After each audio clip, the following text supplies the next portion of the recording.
आइए, कोई आ रहा है तो बुलाओ, आओ। नमस्कार साथियों, आज ये एक बहुत महत्वपूर्ण मुद्दा लेकर मेरी साथी डॉक्टर सुप्रिया श्रीनेत और मैं आपके सामने आया हूं। किस तरह से भारत के लोकतंत्र को हाईजैक किया जा रहा है भारत की ही रूलिंग पार्टी द्वारा, ये उदाहरण हर प्लेटफॉर्म पे आपको दिखते हैं। और विडंबना इस बात की है कि बीबीसी ने कुछ छाप दिया या कोई फिल्म बना दी तो साहब विदेशी लोग हस्तक्षेप कर रहे हैं। विदेश में जाकर अपनी ही देश की निंदा करने वाले प्रधानमंत्री को तब शर्म नहीं आती जब वो बाहर जाकर अजीब अजीब बातें करते कि शर्म आती थी इस देश में पैदा होते। और उसके बाद देश में सोशल मीडिया पर देश के चुनावों को, देश के लोकतंत्र को प्रभावित करने के लिए आप इजराइल की एजेंसीज को बुला लेते हैं, तब आपको शर्म नहीं आती। तब देश के लोकतंत्र को कोई खतरा नहीं है, तब विदेश से कोई हस्तक्षेप नहीं हो रहा क्योंकि आप कर रहे हैं। पेगासस के वक्त आपको तब नहीं याद आता कि आप विदेश की सहायता लेकर अपने ही देश के महत्वपूर्ण व्यक्तियों के फोन्स को हैक करा रहे हो। ये एक खतरनाक दौर से हम गुजर रहे हैं जिसमें देश वाकई खतरे में आ गया है, देश का लोकतंत्र खतरे में आ गया है। और ये जो बार बार दुहाई देते हैं कि साहब फॉरेन कॉन्स्पिरेसी, ये हिंदुस्तान में सरकार में बैठकर फॉरेन की कंट्रीज के साथ मिलकर कॉन्स्पिरेसी कर रहे हैं हिंदुस्तान के लोकतंत्र के खिलाफ। आज मैं अभी अपनी साथी सुप्रिया श्रीनेत जी से आग्रह करता हूं पहले कि वो मामला क्या है ये इजराइल का, उस पर कुछ खुलासा करेंगी और फिर हम अपनी चर्चा जारी रखेंगे। सुप्रिया जी। धन्यवाद पवन जी, आप सबको मेरा नमस्कार। और जैसा कि पवन जी ने कहा कि जो अंतर्राष्ट्रीय साजिश की बात करते हैं वो देश में रहकर देश के खिलाफ अंतर्राष्ट्रीय ताकतों से मिलकर साजिश कर रहे हैं और उसका पर्दाफाश लगातार हो रहा है। जैसा कि पवन जी ने कहा, शुरुआत कैम्ब्रिज एनालिटिका से हुई थी और कैसे उसने भाजपा के लोकसभा 2014 और 5 राज्यों में भाजपा की सहायता करी थी। फिर पेगासस का मामला सामने आया जिसमें विपक्ष के बड़े नेताओं पर, सुप्रीम कोर्ट के न्यायाधीशों के इर्द गिर्द, इलेक्शन कमिश्नर्स के आसपास और अपने ही लोगों पर जासूसी कराई गई। और अब ये जो नया मामला सामने आया है ये एक बड़ी खबर है और ये खबर बताती है ये एक कंसर्टेड एफर्ट था जिसका एक्सपोजे इंटरनेशनल जर्नलिस्ट्स ने किया है। और कुछ भी कहने से पहले मैं लिखकर दावा कर सकती हूं कि इसको भी अंतर्राष्ट्रीय साजिश बोला जाएगा, लेकिन इसमें क्या पता चला है वो जानना और समझना बहुत जरूरी है।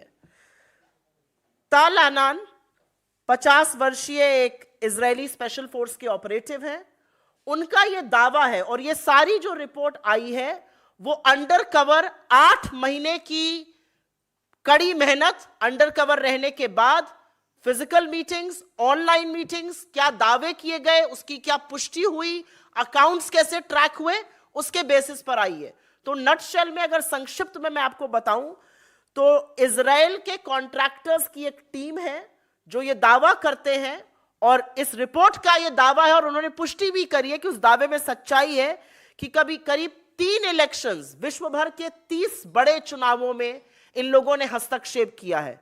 वो हस्तक्षेप हैकिंग के माध्यम से है और उससे ज्यादा वो हस्तक्षेप झूठ के माध्यम से है। झूठी खबरें फैलाना, प्रतिद्वंदियों का कैरेक्टर असैसिनेट करना, एक डिसइंफॉर्मेशन कैंपेन करना, फेक न्यूज फैलाना, अलग अलग तरह के बॉट्स बनाना, ये सारे काम ये इजरायली फर्म कर रहा है। इसके फुटप्रिंट इंडिया में भी मिले हैं, इंडिया में भी इसका इस्तेमाल किया गया और आपको सबको पता है कि बिना सरकार की सहमति हुए इसका इस्तेमाल नहीं हो सकता है। अब मैं आपको बताती हूं कि ये क्या क्या करते हैं। आप सबको पता है कि फेसबुक का जो संदिग्ध भूमिका लोकतंत्र को ध्वस्त करने में पहले से रही है, उस पर सवालिया निशान लगातार उठते रहे हैं।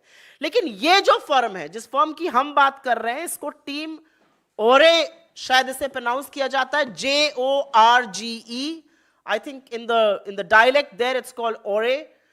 टीम ओरे का यह दावा है कि सिर्फ फेसबुक ही नहीं, वो Gmail, Telegram, LinkedIn, Instagram, YouTube, Twitter, सब पर उनके अवतार हैं। वो हर जगह फेक न्यूज फैला सकते हैं, वो हर जगह डिसइंफॉर्मेशन कैंपेन फैला सकते हैं, उनके बॉट्स होते हैं, उनका एक ऑलमोस्ट प्राइवेट मिलिशिया है सोशल मीडिया पर, और वो हर तरह की डिसइंफॉर्मेशन कैंपेन प्रतिद्वंदियों के खिलाफ जहां की सरकारें उनको एंगेज करती हैं, और हिंदुस्तान में भी ऐसा करके फैलाया गया है। ये फेक पिटीशंस फैलाते हैं। लेकिन दिक्कत की बात यह है, और हम दिक्कत के सवाल से शुरू करते हैं। दिक्कत की बात यह है कि जो इनका मोडस ऑपरेंडी है, जैसे ये ऑपरेट करते हैं, वो टोटल इमेज, टोटल मिरर होता है भारतीय जनता पार्टी के आईटी सेल में। और मैं छोटा सा उदाहरण आपको दे देती हूं।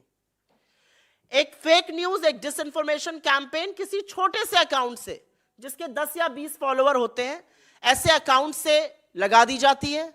उसके बाद जो पूरा राइट विंग इकोसिस्टम है वो उसको फैलाना शुरू करता है। भारतीय जनता पार्टी के चुने हुए सांसद, विधायक, मंत्री, बड़े बड़े ऑफिशियल्स उसको शेयर करते हैं, उस फेक न्यूज को, उस डिसइंफॉर्मेशन को। और उसके बाद जो अधिकांश मीडिया है, स्पेशली जो नोएडा के कमांडो वॉरियर एंकर हैं, वो उसको गॉस्पल ट्रूथ, सत्य वचन मानकर अपने टीवी चैनलों पर लगा देते हैं। उस पर पूरी शाम, पूरी रात, पूरे दिन बहस होती है, एक नैरेटिव बिल्ड किया जाता है, लोगों के दिमाग में एक ये संशय डाला जाता है। और उसके बाद जब इसका पर्दाफाश होता है तो ये सब लोग चुप बैठ जाते हैं, क्योंकि the damage has been done. और मैं आपको एक उदाहरण से ये बता देती हूं। ये फोटो है मिस अमूल्या लियोना की। इन्होंने ओवैसी जी की किसी रैली में, उन्होंने ओवैसी जी की किसी रैली में पाकिस्तान जिंदाबाद के नारे लगाए थे। हमारी केरला स्टूडेंट यूनियन एसोसिएशन की जो मीवा जॉली जी हैं, वो राहुल गांधी जी से केरला में मिली, उनके साथ चली। एक छोटे से ट्विटर अकाउंट ने यह फेक कैंपेन शुरू किया कि पाकिस्तान जिंदाबाद के नारे लगाने वाली लड़की राहुल जी के साथ आई है। इसको तुरंत राइट विंग ने पिकअप किया, भाजपा के हैंडल्स ने पिकअप किया, उनके फेक न्यूज सरगना की टीम ने पिकअप किया, तमामों मंत्री, तमामों एमपीज ने इसको पिकअप करके ये फेक न्यूज कैंपेन चलाई। फैक्ट चेक जब हुआ तो सच सामने आया। लेकिन उस दौरान ये व्हाट्सएप पे, ये टेलीग्राम पर, ये मेल पर, ये हर सोशल मीडिया प्लेटफॉर्म पर झूठ फैलाया जा चुका था। ये तो झूठ हो गया कि आप किसी का कैरेक्टर असैसिनेट कर रहे हैं, आप राहुल जी पर बेकार का आक्षेप लगा रहे थे। अब ये और भी सिनिस्टर प्लॉट है, ये और भी डेंजरस है। ये कैसे होता है, और इसी में इजराइल के इस फर्म का रोल भी सामने आता है कि कैसे ये डिसइंफॉर्मेशन एक बड़े सुनियोजित तरीके से फैलाई जाती है। आप सबको याद होगा उदयपुर का कन्हैया हत्याकांड, उसने सबकी रूह हिला दी थी। जो हुआ वो सर्वथा गलत था। राजस्थान की सरकार ने एक डिसाइसिव एक्शन लिया और तुरंत बहुत बड़ा एक और भी बड़ी घटना होने से बचाया। लेकिन आपको अगर याद हो तो राहुल गांधी जी का वायनाड में दिया वो स्टेटमेंट, किन्हीं लेफ्ट एक्टिविस्ट ने उनका दफ्तर आके तोड़ फोड़ किया था। उन्होंने कहा बच्चे हैं, बच्चों को माफ कर देना चाहिए। वहां से वो स्टेटमेंट काटा गया, उसको उदयपुर से एसोसिएट किया गया और उस मामले को तूल पकड़ाया गया। और इस मामले को फैलाने वाले भारतीय जनता पार्टी के चुने हुए सांसद और उनके मंत्रीगण थे। जब पर्दाफाश हुआ तो ट्वीट्स डिलीट हुए, लेकिन असलियत यह है कि इस तरह का नैरेटिव एक आतंकी घटना को लेकर समुदायों में विषाक्त फैलाने पर हो रहा था। और इसीलिए कुछ सवाल हैं जो हम लोग जरूर पूछना चाहते हैं, क्योंकि यह पैटर्न एक है। 2016 में एक खबर आई थी, आपको याद हो, सैन बर्नार्डिनो शूटिंग के बाद कि कैसे एप्पल ब्रेक नहीं कर रहा था सॉफ्टवेयर। तो इंडियन गवर्नमेंट ने भी उस समय इजराइल की एक कंपनी थी सेलेब्राइट, उससे एक सॉफ्टवेयर खरीदा था। तो बहुत सारे सवाल हैं, लेकिन संक्षिप्त में हम सिर्फ कुछ ही सवाल आपके सामने पूछना चाहते हैं। सबसे पहला सवाल यह है कि इतनी बड़ी खबर आई है कि एक इजरायली फर्म 30 जगह चुनावों के साथ हेरा फेरी करता है, हैकिंग करता है, डिसइंफॉर्मेशन कैंपेन करता है, जिसमें भारत भी शामिल है। मोदी सरकार की ओर से चुप्पी क्यों है? आप फेक न्यूज के बारे में क्या करना चाहते हैं? आपको फैक्ट चेकर से इतनी दिक्कत क्यों है? फैक्ट चेकर्स को आप जेल में डालते हैं और आपका पीआईबी फैक्ट चेकिंग जो है वो अगर सवाल पूछे तो उसको झूठा साबित कर देता है। दूसरा, पेगासस पर अभी तक सरकार की ओर से कुछ नहीं बोला गया। यह अलग बात है कि सुप्रीम कोर्ट के सामने जो कमिटी थी उसने कहा कि सरकार ने इसमें सपोर्ट नहीं किया था। लेकिन इन सब का जो लब्बो लबाब है वो ये है कि फेक न्यूज जिस तरह की देश में फैलाई जा रही है, जिस तरह से एक पर्टिकुलर वर्ग के खिलाफ, हमारे नेताओं के खिलाफ, हमारी पार्टी के खिलाफ फैलाई जा रही है, उसमें कितना हाथ बीजेपी की आईटी सेल का है और कितना योगदान आपके ऐसे तथाकथित पार्टनर्स का है जिनको आप लेकर इस देश में आए हैं, चाहे वो इजराइल से हो या कहीं और से हो। अभी क्योंकि रिपोर्ट्स इजराइल से आ रही हैं, इस फर्म की टीम औरे की, तो हम जरूर ये सवाल पूछेंगे कि इसके बारे में आप क्या करने की कोशिश कर रहे हैं, कि क्या कोई कमिटी, क्या कोई सुप्रीम कोर्ट मॉनिटर्ड प्रोब, क्या आपका आईटी डिपार्टमेंट इस पर कुछ भी विचार कर रहा है? क्योंकि अगर नहीं कर रहा है तो असलियत यह है कि लोकतंत्र को खतरे में डालने वाले, इस देश के साथ लोकतंत्र में खिलवाड़ करने वाले, लोगों के इलेक्टोरल चॉइसेस पर प्रहार करने वाले नरेंद्र मोदी जी की सरकार है। और यह सरकार इतने सुनियोजित तरीके से यह कर रही है और इसमें मदद ऐसी कंपनीज की ले रही है जो फॉरेन कंपनीज है, जिनको हमारे चुनाव में, हमारी डेमोक्रेसी में, हमारे लोकतंत्र में इंटरफेयर करने का कोई भी मतलब नहीं है। इसमें हमारा देश के महत्वपूर्ण लोगों का डेटा आप कॉम्प्रोमाइज कर रहे हैं, उस डेटा को एक विदेशी कंपनी के हाथ में सुपुर्द करके। अब राहुल जी का फोन पेगासस में था या और बड़े उनके अपने मंत्रियों का, अश्विनी वैष्णव का भी शायद उसमें नाम आता है, इन सब का आपने डेटा भी विदेशी कंपनी को दे दिया। आप सोचिए कि किस स्तर पर रूलिंग पार्टी इस देश की किस स्तर पर गिरकर राजनीति खेलती है। एम्स तो बना नहीं पाए, लेकिन ये जो सॉफ्टवेयर है ना, इसका नाम एम्स है, एडवांस्ड इंपैक्ट मीडिया सॉल्यूशंस, ये इनका कंट्रीब्यूशन है। हम तो एम्स बना बना के खुश होते थे कि हमने एम्स बना दिए पूरे देश में। ये मोदी जी की सरकार इजराइल के साथ मिलकर advanced impact media solution AIMS लाई है। इसका अर्थ यह है कि हम सब के फोन्स हैक करना या हम सबको इतनी गलत सूचना भर देना समाज में कि समाज को मालूम ही नहीं पड़े कि सच क्या है, गलत क्या है। अफवाहों का एक तरह से तकनीकीकरण कर देना, जो संघ जाना जाता है अफवाहों का, उनका ताकत ही अफवाहों से आती है। अब उस संघ की सरकार के हाथ में तकनीक आ गई है कि अफवाहों का कैसे तकनीकीकरण हो जाए और कैसे अफवाहें एक क्लिक में पूरे देश में फैल जाएं और लोग उसको सच मानने लगे।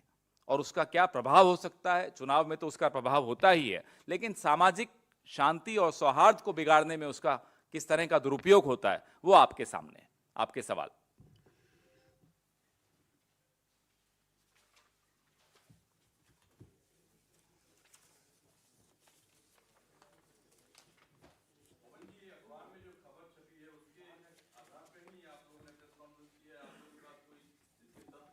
हमारे पास तो एजेंसीज नहीं है साहब कि तथ्य इस तरह से आए, हम तो आप ही पर निर्भर करते हैं। और ये काफ़ी पत्रकार कई महीनों से, जैसा कि सुप्रिया जी बता रही थी, कई महीनों से ये पत्रकार खोजी पत्रकारिता करते हुए इस निष्कर्ष पे पहुंचे जहां ये उस कंपनी के, जिस कंपनी की हम बात कर रहे हैं, इजराइल की कंपनी की, उस कंपनी के अधिकारियों से उन्होंने बात की अंडर कवर बनकर, और उस बात के आधार पे ये सारे तथ्य निकले हैं कि कहां कहां किन किन देशों में उन्होंने चुनावों पर प्रभाव डाला है। ये पूरी एक खोजी पत्रकारिता है, एविडेंस के साथ, तथ्यों के साथ इन्होंने छापा है।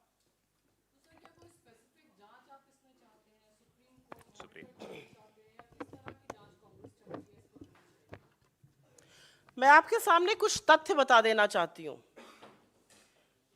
क्योंकि इसको सिर्फ सरसरे तौर पर यह कह देना कि हम किसी रिपोर्ट के आधार पर यह बात कर रहे हैं, यह सर्वथा गलत है। हमने एक पैटर्न देखा है, उस पैटर्न को आपके सामने दो एग्जाम्पल्स जो रीसेंट है उससे बताया, ऐसे तमामों एग्जाम्पल्स हैं। इस देश के प्रधानमंत्री, और ये हमारा डेटा नहीं है, ये ट्विटर का डेटा है, इस देश के प्रधानमंत्री के 60% फॉलोअर्स जो हैं वो फर्जी हैं, इसके बारे में कोई चर्चा नहीं है। आईटी डिपार्टमेंट 60% इंस्टाग्राम पे इंडियन इन्फ्लुएंसर्स के लगभग 16 मिलियन खाते नकली हैं। रिपोर्ट में बताया गया कि करीब 18,000 ट्विटर अकाउंट बीजेपी के फेक न्यूज फैलाते हैं। 18,000 ट्विटर अकाउंट हैं जो उसको एम्पलीफाई कर रहे हैं। ये किसके ट्विटर अकाउंट है? ये किसने खोले? ये कौन संचालित कर रहा है? ये बीजेपी के फेक न्यूज सरगना टीम फैला रही है या ये इजराइल की कंपनी इनकी मदद कर रही है? ये तो बताना ही पड़ेगा। और सबसे बड़ी बात इसमें यह है, जो आपने पूछा हम क्या चाहते हैं, हम ये चाहते हैं कि सरकार अपनी चुप्पी तोड़े। आप पेगासस पर भी चुप रहेंगे, आप इस पर भी चुप रहेंगे, तो आपकी भूमिका क्या है लोकतंत्र को बचाने की? मुझे लगता है चुनी हुई सरकार लोकतंत्र की प्रहरी होनी चाहिए। आपके ऊपर आक्षेप बहुत गंभीर लगा है। आपके ऊपर आक्षेप लगा है कि जिन 30 देशों में लोकतंत्र के साथ खिलवाड़ एक कंपनी कर रही है, उसमें से एक हिंदुस्तान भी है। हिंदुस्तान की सरकार के पास ये लिबर्टी नहीं है कि वो चुप रहना, ये लग्जरी है। हिंदुस्तान की सरकार को जवाब देना पड़ेगा, और जवाब इसलिए देना पड़ेगा क्योंकि फेक न्यूज फैलाने में ये एजेंसी भले आपकी मदद करे, फैलाने का काम आपका तंत्र भी उतना ही बखूबी से करता है। और जैसा कि पवन जी ने कहा कि अफवाह को एक तरह से आप मिलिटराइज कर रहे हो उस अफवाह को, आप किसी रूमर को, किसी अफवाह को एक तरह से वेपनाइज कर रहे हैं, और उसके चलते बहुत सारी दुष्परिणाम देख रहे हैं हम समाज में। तो इस पर सवाल कैसे नहीं पूछा जाएगा? This impacts India's electoral process directly and there should be a probe.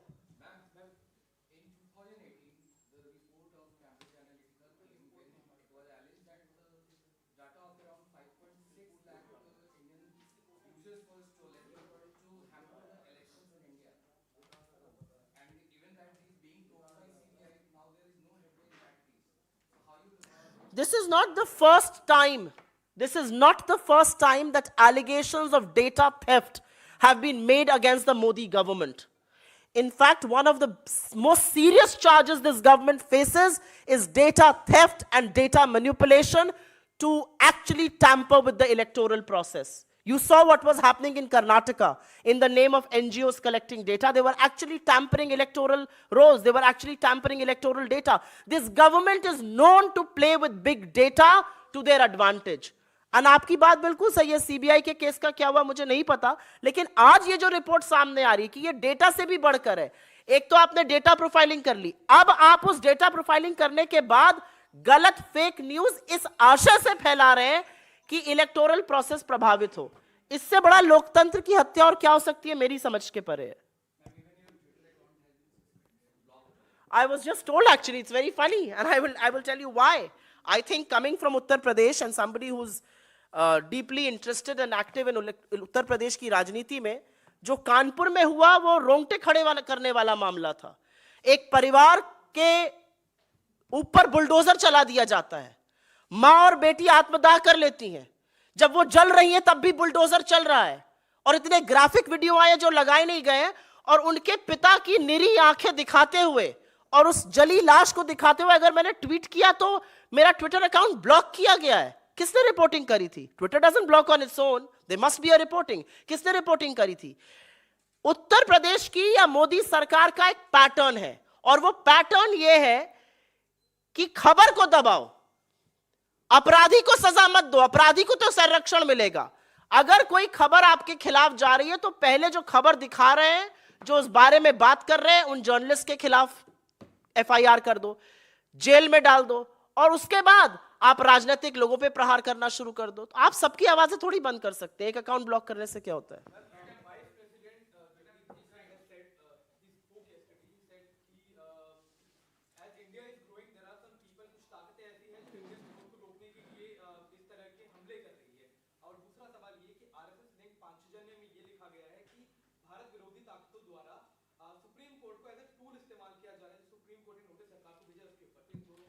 देखिए, संवैधानिक पदों पर बैठे हुए लोगों पर आज अमूमतः हम टिप्पणी नहीं करते हैं, लेकिन जिन सज्जन का आपने नाम लिया, उपराष्ट्रपति जी का, जो राज्यसभा के सभापति भी हैं, जब कांग्रेस के अध्यक्ष वक्तव्य दे रहे थे तो वो 26 बार उन्होंने टोका था और 10 बार उठकर खड़े हो गए थे। लेकिन जब मोदी जी सीना ठोक ठोक कर अमर्यादित, असंसदीय बर्ताव कर रहे थे तो धनखड़ जी के मुंह में एक शब्द भी नहीं आया था। मुझे लगता है मेरा ये वक्तव्य ही उनकी इस बात का जवाब है। आपका सेकंड क्वेश्चन क्या था? You want to take this?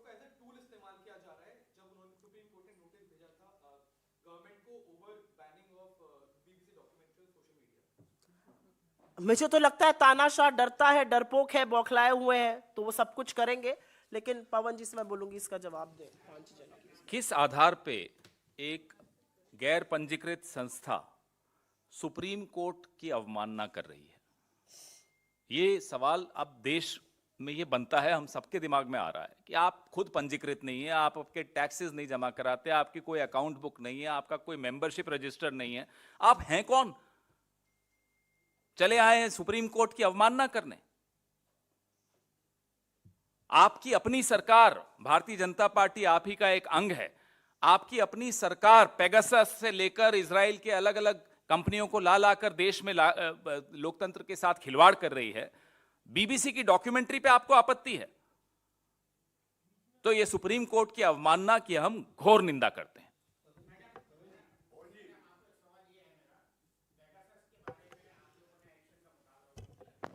क्या किया था? हाँ हाँ हाँ, यस यस वी डिड।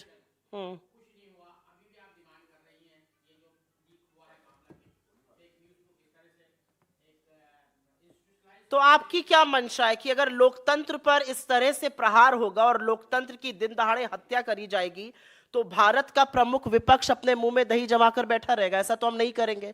और आप कह रहे हैं पेगासस में कुछ नहीं हुआ। पेगासस में तो सरकार का ऐसा पर्दाफाश हुआ कि दुनिया देख रही है। सरकार ने उस कमेटी के साथ सहयोग ही नहीं किया जो कमेटी बनाई थी सुप्रीम कोर्ट ने पेगासस मामले की जांच करने के लिए। तो झूठ, एग्जैक्टली, तो झूठ छुपाने का सीजीआई ने इसको ऑन रिकॉर्ड बोला है। तो झूठ छुपाने का काम कौन करता है? जो गलत काम करता है। आपको लगता है पेगासस पे सरकार का पर्दाफाश नहीं हुआ? सरकार बेनकाब नहीं हुई है। सरकार ने चुने हुए प्रतिनिधियों के खिलाफ, सरकार ने एडिटर्स के खिलाफ, सरकार ने अपने लोगों के खिलाफ, सुप्रीम कोर्ट जजेस के खिलाफ, इलेक्शन कमिश्नर्स के खिलाफ यह पेगासस इस्तेमाल किया था। फिजिकल मालवेयर पाया गया है लोगों के फोन पर। सुप्रीम कोर्ट ने एक जांच समिति गठित करी, सरकार ने उसका सहयोग ही नहीं किया, उसको वक्तव्य ही नहीं दिया। आपको लगता है वो छुपा नहीं रही थी? हम तो ये मुद्दे उठाएंगे क्योंकि ये मुद्दे उठाने जरूरी हैं।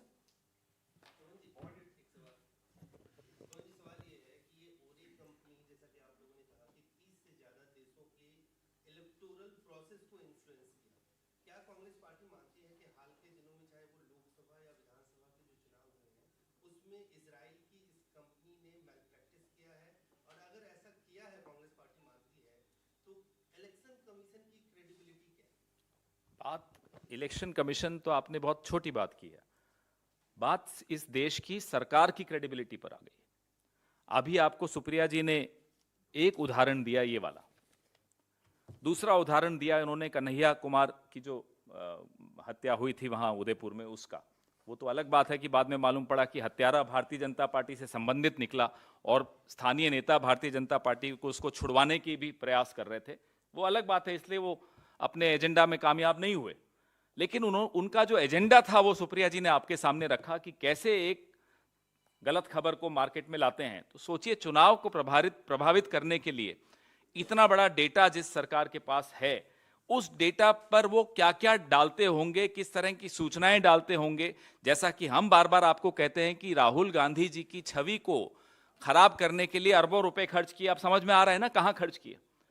और हमें ये भी आप और हम दोनों जानते हैं कि वो अरबों रुपए आते कहां से है। वो दोस्त को बचाते हुए घूम रहे हैं ना। हम सवाल दोस्त से पूछते हैं, जवाब मोदी जी देने आते हैं। देखिए कितनी घबराहट है, क्योंकि वो अरबों रुपए जहां से कमाते हैं वो भी आपके सामने आ गया, जहां खर्च करते हैं वो भी आपके सामने आ गया। तो क्रेडिबिलिटी तो सरकार की अब दांव पे लगी हुई है। एक चुनाव आयोग तो बहुत अलग बात हो जाती है, छोटी बात हो जाती है।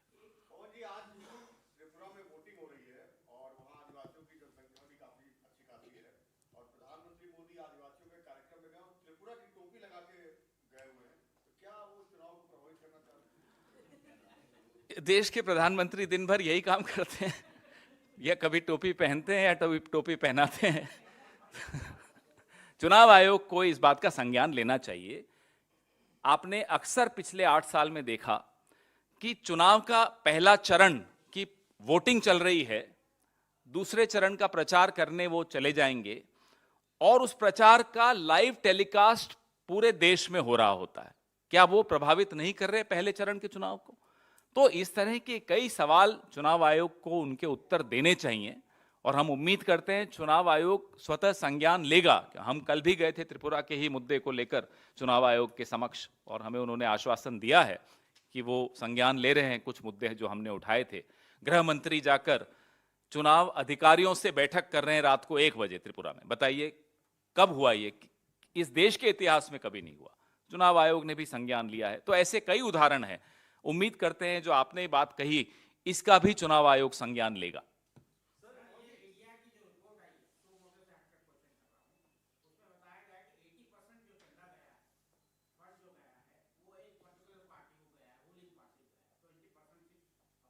हमने तो सुना था 96% भारतीय जनता पार्टी को गया। आप एक पार्टी विशेष बोल रहे हो, मैं नाम भी बता देता हूं। वो पार्टी विशेष जो है वो भारतीय जनता पार्टी है और 96% इलेक्टोरल बॉन्ड्स का चंदा उनको गया है। बाकी 4% में बाकी सब समेट दिए गए। तो हम मांग भी कर रहे हैं, अभी हम मांग भी कर रहे हैं सार्वजनिक करें ना वो डेटा। अदानी जी की कितनी कंपनियों ने कितना पैसा इन्हें दिया, और हम यह भी मांग करेंगे कि वो पैसा आपने कहां कहां खर्च किया। पेगासस पर किया, ये हॉर्गे या जो एम्स जो भी इन लोगों ने बनाया उस पर किया। सब कुछ सार्वजनिक करिए, डरते क्यों हैं?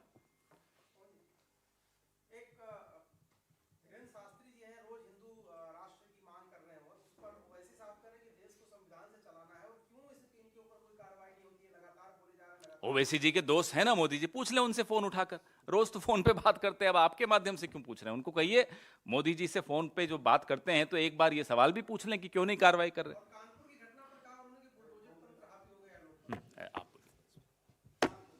कानपुर की घटना जो है वो दिल दहलाने वाली घटना है, और कानपुर की घटना ने एक चीज तो पूरी तरह से प्रूफ कर दी है। मेरा अकाउंट ब्लॉक करें या कुछ करें मुझे फर्क नहीं पड़ता है, लेकिन जो मैंने वहां कहा था वो मैं दोबारा से कहूंगी। अगर योगी जी को लगता है कि बुलडोजर बाबा की छवि बनाकर वो मोदी जी को रिप्लेस कर देंगे, तो वो ये भूल जाते हैं कि ये देश लोकतांत्रिक है और अंततोगत्वा ये संविधान से चलेगा। क्योंकि जो जली हुई लाशें एक मां बेटी की और जो दीक्षित जी की तस्वीर सामने आई है, वो चीख चीख कर सवाल पूछ रही है कि ये बुलडोजर कहां से न्याय का स्रोत बन गया उत्तर प्रदेश में। आज क्योंकि ये गरीब ब्राह्मण परिवार के खिलाफ है तो इस पर बहुत चर्चा हो रही है। अगर किसी और समुदाय के खिलाफ होता तो इसको न्याय का बुलडोजर कहा जाता। हमारे पत्रकार बंधु उस पर चढ़ जाते हैं, विदेश से जो प्राइम मिनिस्टर आते हैं वो जेसीबी के बुलडोजर पे चढ़ जाते हैं। तो दिक्कत की बात यह है कि बुलडोजर के माध्यम से आप इस देश को उस प्रांत को चलाने की जो कोशिश कर रहे हैं वो सर्वथा गलत है। और कानपुर में जो हुआ, it is most heinous of the crime. आपको पता था कि उस झोपड़ी में, उस घर में वो मां और बेटी है, और इतना दिल दहलाने वाला वीडियो है कि उसके बाद भी वो बुलडोजर चल रहा था और वो तब तक चलता रहा जब तक वहां पर वो जल नहीं गई।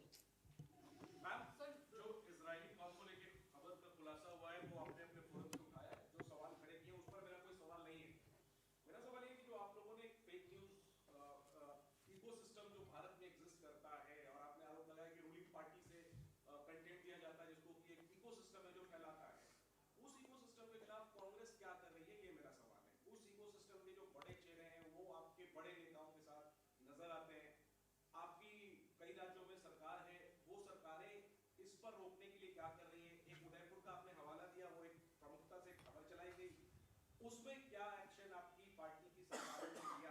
क्या कांग्रेस का रवैया जो है वो इन मामलों को लेकर नरम नहीं लगता? मुझे तो बिल्कुल नहीं लगता। सोशल मीडिया की, मैं अपना दायरा सीमित करके मैं सोशल मीडिया की बात करूंगी, और सोशल मीडिया पर जब भी ऐसी कोई फेक न्यूज आती है उसके कई तरीके होते हैं उससे डील करने के लिए। हमारे कई फॉलोअर्स को भी ये गुमान हो जाता है कि हर व्यक्ति के खिलाफ एफआईआर कर दो। कई बार आप उस सोशल मीडिया प्लेटफॉर्म को फ्लैग ऑफ करते हैं, वो उसको आउट ऑफ कॉन्टेक्स्ट या फेक न्यूज करके फ्लैग ऑफ करता है। अकाउंट सस्पेंशन की आप तकरीर करते हैं, आप कहीं कहीं आप एफआईआर करते हैं, कहीं पर आप केस रजिस्टर करते हैं।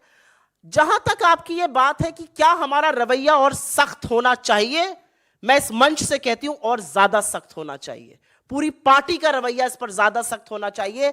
जो एक इकोसिस्टम है जो फेक न्यूज फैलाता है, उसके खिलाफ तो सारी पार्टी को एक साथ खड़े ही होना चाहिए। मैं या पवन जी या हम अकेले या कुछ लोग और मिलकर उस इकोसिस्टम से लड़ाई करें, यह गलत है। मुझे लगता है पूरी पार्टी को ऐसे इकोसिस्टम के खिलाफ खड़ा होना चाहिए जो व्हाट्सएप और फेसबुक के माध्यम से जो खबर आ जाती है उसको सत्य वचन मानकर चला देते हैं, लोगों के अंदर संशय डालते हैं और बात में वो झूठ सिद्ध होती है। मैं एक उदाहरण आपको दूंगा, नाम बाद में पूछेंगे, अकेले में तो बता भी दूंगा। भारतीय जनता पार्टी की आईटी सेल ने एक प्रकोष्ठ बनाया भारत जोड़ो यात्रा से निपटने के लिए, 30 लोगों का, वो भी नाम कभी आपसे चर्चा में बताएंगे। राहुल जी की एक पर्टिकुलर वीडियो उसको ट्विस्ट करके बनाया जा रहा था और आईटी सेल के लोगों ने कहा नहीं ये थोड़ा ज्यादा हो जाएगा, इसको थोड़ा कम कर देते हैं। भाई हैरानी की बात है कि उनको भी ज्यादा लगा और आधे घंटे में वो वीडियो आपके एक साथी ने ट्वीट कर दिया। तो कांग्रेस पार्टी तो जो कर सकती कर रही है, सुप्रिया जी जो कह रही हैं ठीक कह रही हैं, और ज्यादा करना चाहिए, हम करेंगे, बिल्कुल करेंगे। मैं बता रहा हूं कि आपके एक साथी ने उस वीडियो को ट्वीट किया जिस वीडियो को आईटी सेल ने भी टच नहीं किया कि थोड़ा ज्यादा हो गया। तो जिम्मेदारी हम सबकी है। आपसे भी मैं यह आह्वान करूंगा कि इसमें पार्टी को छोड़ दीजिए, कांग्रेस पार्टी को आप मत सपोर्ट कीजिए, कोई दिक्कत नहीं हमें, आप अपना काम करिए, लेकिन जो चीज सरेआम फेक हो, भले वो किसी भारतीय जनता पार्टी को समर्थन मिल रहा हो उस फेक न्यूज से कम उसको एक्सपोज करने में हमारी और समाज की मदद कीजिए। कांग्रेस पार्टी को तो जो करना है बिल्कुल करेगी। राजस्थान पर पूछना चाह रहे थे, राजस्थान को लेकर के आ रहा है कि कुछ सियासी फेरबदल क्या वहां हो सकते हैं? एक खेमा नाराज चल रहा है, अभी चुनाव में दिसंबर में होंगे चुनाव और मुझे लगता नहीं कि दिसंबर में भी कांग्रेस पार्टी हारेगी, तो फेरबदल तो वहां नहीं होगा, कांग्रेस पार्टी ही वापस आएगी। लेकिन अशोक गहलोत और सचिन पायलट के बीच में जो मैं तो पार्टी की बात कर रहा हूं कि दिसंबर में जो चुनाव होने वाला है उसमें भी कांग्रेस भारी बहुमत से जीतने वाली है। हाँ जी बोलिए। मुझे अभी मेल आई, अभी मैं देख रही थी तो मैं लॉगिन नहीं कर पा रही जी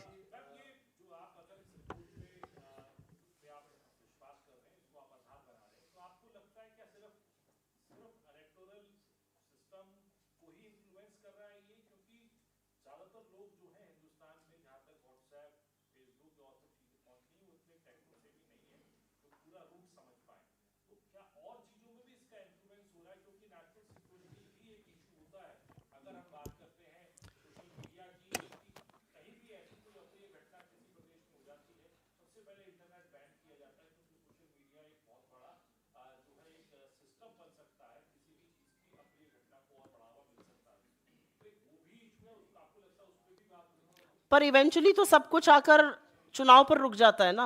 अगर आप वैमनस्यता दो समुदायों में फैला रहे हैं, अगर आप कोई फेक न्यूज किसी व्यक्ति विशेष के खिलाफ फैला रहे हैं, अगर आप कैरेक्टर असैसिनेशन हमारे नेता का कर रहे हैं, तो इवेंचुअली तो वो आकर तो टिक जाएगा चुनावों पर ही। तो ये बिल्कुल चुनावों के साथ खिलवाड़ करने की बात है। और जहां तक आपने बात कही सामाजिक वैमनस्यता फैलाने की, वो भी एक बहुत बड़ा मुद्दा है।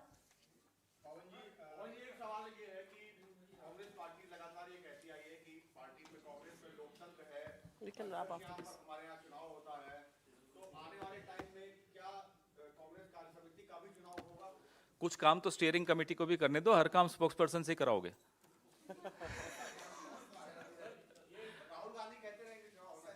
स्टीयरिंग कमेटी जो निर्णय लेगी उस निर्णय पर पार्टी अमल करेगी। स्टीयरिंग कमेटी का निर्णय प्लेनरी सेशन के पहले दिन आएगा और उसके बाद जो होगा वो सबके सामने होगा।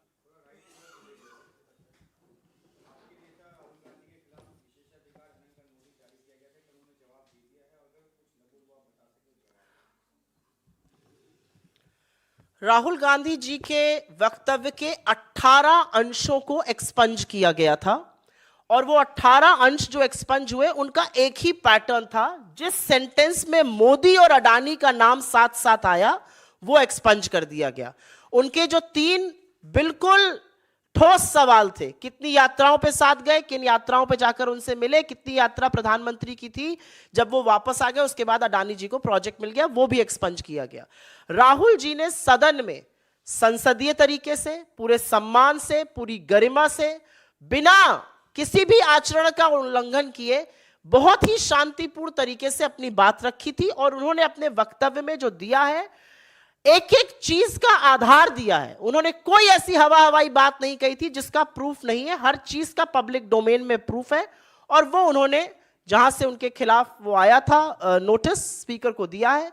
मुझे ऐसा लगता है कि बहुत दुख की बात है कि एक पूर्णतः संसदीय बहस को के 18 अंशों को इसलिए एक्सपंज कर दिया जाए क्योंकि वो मोदी अडानी के ऊपर सवाल उठाता है। आप एक्सपंज कर लीजिए, लेकिन ये सवाल तो आज देश उठा रहा है कि अडानी जी का क्या रिश्ता है, अडानी जी पर क्यों इतने मेहरबान है। 2 घंटा 40 मिनट बोलते हैं दोनों सदनों में, लेकिन अडानी का नाम नहीं लेते हैं, पीठ ठोकते हैं अपनी। ऐसे मुझे बोलना नहीं चाहिए, वो आचरण गलत है प्रधानमंत्री के लिए।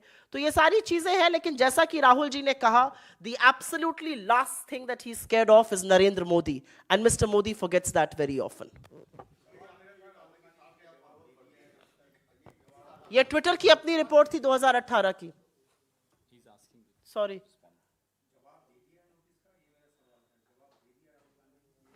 एक अधिरंजन जी ने दिया था और एक इन्होंने भी दिया है, जहां तक हमारी खबर है। बट जिन चीजों पर भी एक्सपंज किया गया, सब जो फैक्चुअल है वो हमने सारा डेटा दिया है। कब कॉन्ट्रैक्ट मिला, कब मोदी जी वहां से वापस आए। आप जून में जाते हैं, जून के 2 हफ्ते के बाद उनको बांग्लादेश का कॉन्ट्रैक्ट मिल जाता है। आप इजराइल जाते हैं, वहां पर 2 महीने बाद मिल जाता है। ये ऑन रिकॉर्ड है कि श्रीलंका के ऑफिशियल ने क्या बोला था उस कॉन्ट्रैक्ट के बारे में, मोदी जी ने किससे कहा था अडानी को दीजिए। तो ये सारी जो बातें हैं ये ऑन रिकॉर्ड है, इन पब्लिक डोमेन है, जिसका खंडन भारत सरकार ने नहीं किया है। थैंक यू, धन्यवाद।